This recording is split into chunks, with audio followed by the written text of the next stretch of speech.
Hello friends, welcome है आप सभी का आपके इस कृष्णा आर्ट्स एजुकेशन चैनल में, जो बोर्ड एग्ज़ाम की तैयारी करवाने के लिए नंबर 1 यूट्यूब चैनल है।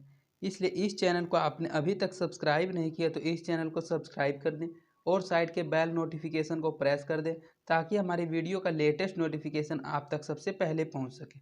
और अगर आप हमारे इस यूट्यूब चैनल पर नए हैं तो आप टेलीग्राम चैनल में भी ज्वाइन हो जाएँ।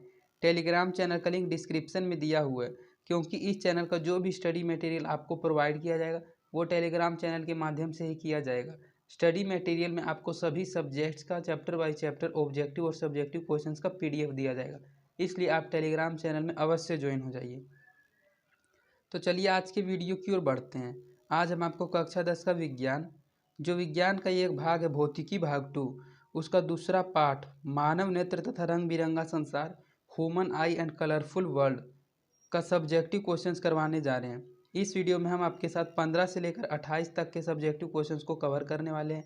यह वीडियो इस पार्ट का सेकंड पार्ट है, और अगर आपने इसी पार्ट का फर्स्ट पार्ट वाला 1 से 14 तक के ऑब्जेक्टिव क्वेश्चंस का वीडियो नहीं देखा है तो डिस्क्रिप्शन में प्लेलिस्ट में उसका लिंक दिया हुआ है। आप प्लेलिस्ट में जाकर फिजिक्स सब्जेक्टिव क्वेश्चंस के प्लेलिस्ट में जाकर आप उस वीडियो को भी देख लें, क्योंकि उन क्वेश्चंस को अगर आप देख लेते हैं तो आपके लिए इन क्वेश्चंस को समझने में और भी ज़्यादा आसानी होगी। तो चलिए क्वेश्चंस की ओर बढ़ते हैं। हमारा 15वां क्वेश्चन है, जब हम नेत्र से किसी वस्तु की दूरी बढ़ा देते हैं तो नेत्र से प्रतिबिंब की दूरी को क्या होता है।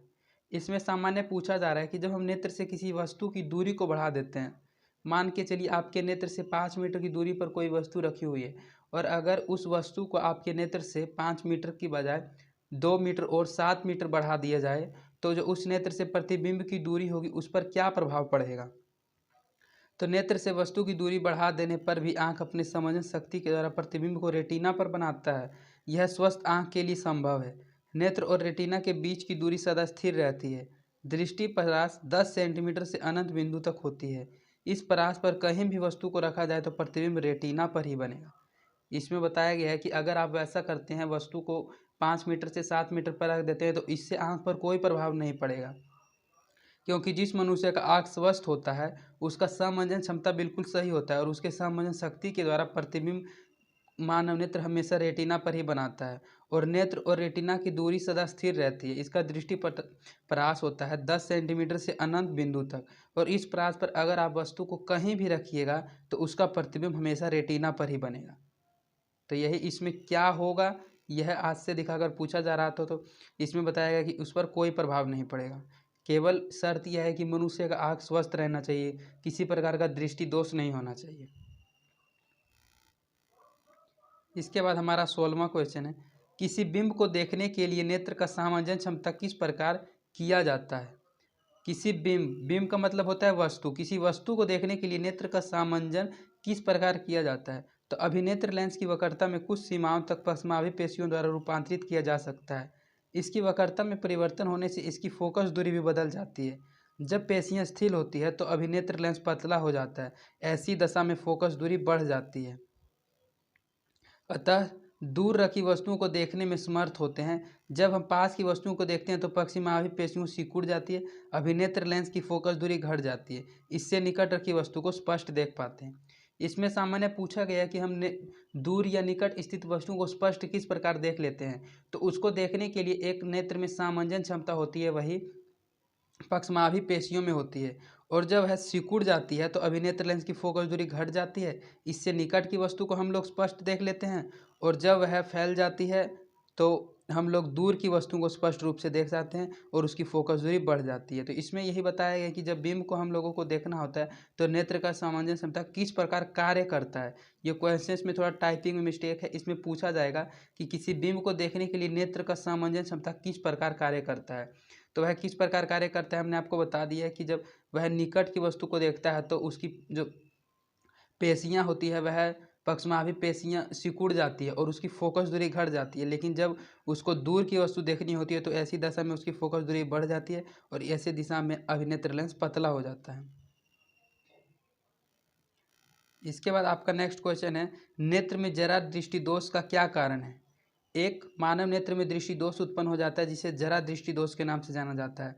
तो जरा दृष्टि दोष मानव नेत्र में क्यों हो जाता है, इसका होने का क्या कारण है। तो यह जो जरा दृष्टि दोष है यह बढ़ती उम्र के साथ होता है। जब मनुष्य की आयु में वृद्धि हो जाती है तो उसके नेत्र में जरा दृष्टि दोष होने का कारण उत्पन्न हो जाता है। तो इसके उत्तर में दिया हुआ यह बुढ़ापे का नेत्र दोष है। इस उम्र में नेत्र में सिलियरी पेशियों का लचीलापन समाप्त हो जाता है। नेत्र में संधान शक्ति की कमी के कारण दूर बिंदु और निकट बिंदु का सामंजस्य नहीं हो पाता है। इससे पहले वाले आपने क्वेश्चन में पढ़ा था 16 नंबर में कि समंजन क्षमता नेत्र की किस प्रकार कार्य करती है। तो इसमें स्पष्ट वही बात बताया गया कि जब नेत्र में जरा दृष्टि दोष हो जाता है, जब मनुष्य की आयु बढ़ जाती है अर्थात जब वह बूढ़ा हो जाता है तो उसके नेत्र दोष में एक जरा दृष्टि दोष होता है। और जरा दृष्टि दोष होने का कारण है कि वह ना ही निकट की वस्तु को स्पष्ट देख पाता है और ना ही दूर की वस्तु को स्पष्ट देख पाता है। और दूर और निकट की वस्तु को स्पष्ट देखने के लिए समंजन क्षमता का होना आवश्यक है, लेकिन उसका जो समंजन क्षमता है वह ही बूढ़ा होते होते लचीलापन हो जाता है और उसका सेलियरी पेशियों समंजन क्षमता को अच्छे से कंट्रोल नहीं कर पाता है, जिस कारण नेत्र में जरा दृष्टि दोष होता है। तो इसमें आपको सिंपली याद रखना है कि नेत्र यह बुढ़ापे का नेत्र दोष है। इस उम्र में नेत्र में सिलियरी पेशियों का लचीलापन समाप्त हो जाता है।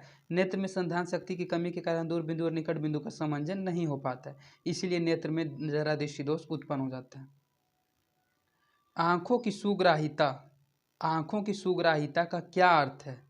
तो आँखों की सुग्राहिता का अर्थ है कि मध्यम प्रकाश में भी वस्तु को देखने वाली आँख को सुग्राही आँख कहा जाता है। यह गुण सुग्राहिता कहलाती है। जब हम लोग मध्यम प्रकाश में भी किसी वस्तु को देख लेते हैं और जब उस प्रकाश में भी वस्तु को देख लेते हैं तो उस गुण को आँख का सुग्राही गुण कहा जाता है। यह गुण सुग्राहिता कहलाती है। निकट दृष्टि दोष और दूर दृष्टि दोष में किन्हीं 3 अंतरों को लिखें। निकट दृष्टि दोष और दूर दृष्टि दोष क्या क्या होता है, इनमें से 3 अंतरों को लिखना है। तो हमने फर्स्ट पार्ट वाले वीडियो में भी आपको निकट दृष्टि दोष और दूर दृष्टि दोष के बारे में बहुत ही अच्छे से अंतर बताया था कि जो निकट दृष्टि दोष होता है, निकट दृष्टि दोष में वस्तु को निकट की वस्तु ही दिखती है, दूर की वस्तु स्पष्ट नहीं दिखती है। और दूर दृष्टि दोष में व्यक्तियों को दूर की वस्तु ही स्पष्ट दिखती है और निकट की वस्तु नहीं दिखती है। निकट दृष्टि दोष को दूर करने के लिए अवतल लेंस का जरूरत होता है और दूर दृष्टि दोष को निवारण करने के लिए उत्तल लेंस की आवश्यकता होती है। तो चलिए इसमें क्या दिया हुआ है इसके अंतर को पढ़ते हुए चलते हैं। दूर दृष्टि दोष वाला व्यक्ति दूर की चीज़ों को स्पष्ट देखता है, लेकिन निकट दृष्टि दोष वाला व्यक्ति दूर की वस्तुओं को नहीं देख पाता है। हमने आपको बताया है कि जिस व्यक्ति को दूर दृष्टि दोष हो जाता है वह व्यक्ति दूर की चीज़ों को स्पष्ट देख लेता है, लेकिन निकट दृष्टि दोष वाला व्यक्ति दूर की वस्तुओं को नहीं देख पाता है। दूर दृष्टि दोष वाला व्यक्ति नज़दीक की वस्तुओं को स्पष्ट नहीं देख पाता है और लेकिन निकट दृष्टि दोष वाला व्यक्ति आसानी से निकट की वस्तुओं को स्पष्ट देख लेता है। दूर दृष्टि दोष के निवारण के में चश्मे उत्तल लेंस का प्रयोग किया जाता है, लेकिन निकट दृष्टि दोष वाले निवारण हेतु चश्मे में अवतल लेंस का उपयोग किया जाता है। हमने जो जो बातें आपको बताई उसी को 3 फॉर्मेट में, इसको 3 अंतर में चेंजिंग कर दिया है। आपको सिंपली याद रखना है कि जो जिस व्यक्ति को दूर दृष्टि दोष होता है उसको दूर की वस्तु ही स्पष्ट दिखाई देती है और जिस व्यक्ति को निकट दृष्टि दोष होता है उसको निकट की वस्तु ही स्पष्ट दिखाई देती है, दूर की नहीं दिखाई देती है। और दूर दृष्टि दोष वाले को दूर की वस्तु स्पष्ट दिखाई देती है और निकट की नहीं दिखाई देती है। दूर दृष्टि दोष को दूर करने के लिए उत्तल लेंस का प्रयोग किया जाता है, लेकिन निकट दृष्टि दोष वाले के निवारण हेतु चश्मे में अवतल लेंस का उपयोग होता है। यही दूर दृष्टि दोष तथा निकट दृष्टि दोष में अंतर था। इसके बाद आपका नेक्स्ट क्वेश्चन है, दूर दृष्टि दोष वाला व्यक्ति आकाश में देखते समय चश्मा उतारना पसंद करता है, क्यों? जिस व्यक्ति को दूर दृष्टि दोष हो जाता है वह जब आकाश में देखता है तो उसको मन करता है कि वह चश्मा उतार दे, चश्मा उतार कर ही आँखों आकाश को देखे। तो इसका क्या कारण है? तो हमने आपको बताया कि जिस व्यक्ति को दूर दृष्टि दोष होता है उसको दूर की वस्तु स्पष्ट दिखाई देती है और निकट की वस्तु नहीं दिखाई देती है। तो आकाश उसकी आंखों से बहुत दूर होता है तो उसको दूर की वस्तु वैसे ही स्पष्ट दिखाई दे रही है, तो वह चश्मा लगाकर दूर की वस्तुओं को क्यों देखे? इसीलिए वह सिर्फ निकट की वस्तु को देखने के लिए चश्मा का उपयोग करता है। लेकिन देखिए इसके उत्तर में लिखा हुआ है, दूर दृष्टि दोष वाला व्यक्ति दूर की चीज़ों को आसानी से देख पाता है, अतः वह चश्मा उतार कर ही दूर की वस्तुओं को आसानी से देख पाता है। तो यही कारण है कि दूर दृष्टि दोष वाला व्यक्ति आकाश की ओर देखने पर अपना चश्मा उतार देता है और नंगे आंखों से भी दूर की वस्तुओं को स्पष्ट रूप से देख लेता है। तो इन सभी चीज़ों का आपको कॉमन सेंस लगा के भी ध्यान में रखना है कि अगर आप थ्योरी को अच्छे से कवर किए हुए रहिएगा तो इन सभी क्वेश्चंस का आंसर आप बहुत ही अच्छे से दे दीजिएगा। तो जो जो बात हम आपको बताते हैं सिर्फ आपको ध्यान में रखना है, उसी से रिलेटेड सभी क्वेश्चंस एग्जाम में बनेंगे। इसके बाद आपका नेक्स्ट क्वेश्चन है, स्पेक्ट्रम क्या है? स्पेक्ट्रम क्या है? यह एक बहुत ही इंपॉर्टेंट क्वेश्चन है जो एग्जाम में आने लायक क्वेश्चन है। अगर यह क्वेश्चन एग्जाम में आ जाता है तो आप गारंटी के साथ इसको नहीं छोड़िएगा। सबसे पहले आपको समझना है कि स्पेक्ट्रम क्या है। तो जो श्वेत प्रकाश, सूर्य का प्रकाश किसी प्रिज्म से होकर गुजरता है तो वह 7 रंगों में विभाजित हो जाता है और प्रकाश के अवयवी वर्गों के इस पैटर्न को स्पेक्ट्रम कहते हैं। स्पेक्ट्रम किसे कहा जाता है? तो जब भी कोई श्वेत प्रकाश सूर्य का प्रकाश श्वेत प्रकाश होता है और श्वेत प्रकाश हमेशा 7 रंगों से मिलकर बनता है। और अगर आप श्वेत प्रकाश को किसी प्रिज्म से होकर गुजारते हैं तो यह 7 रंगों में विभक्त हो जाता है, क्योंकि यह 7 रंगों से मिलकर बना हुआ प्रकाश है। तो आपको सिर्फ ध्यान में रखना है कि जब सफेद प्रकाश, सूर्य का प्रकाश, श्वेत प्रकाश बोले या सूर्य का प्रकाश, आप दोनों में से एक चीज़ को यूज कर सकते हैं। तो जब श्वेत प्रकाश किसी प्रिज्म से होकर गुजरता है तो यह 7 रंगों में विभक्त हो जाता है और इसी घटना को स्पेक्ट्रम कहा जाता है। प्रकाश के अवयवी वर्गों की इस पैटर्न को स्पेक्ट्रम कहा जाता है। बस आपको इतना ही ध्यान रखना है कि जब श्वेत प्रकाश किसी प्रिज्म से होकर गुजरता है वह 7 रंगों में विभाजित हो जाता है और इसी प्रक्रिया को या इसी घटना को स्पेक्ट्रम कहा जाता है।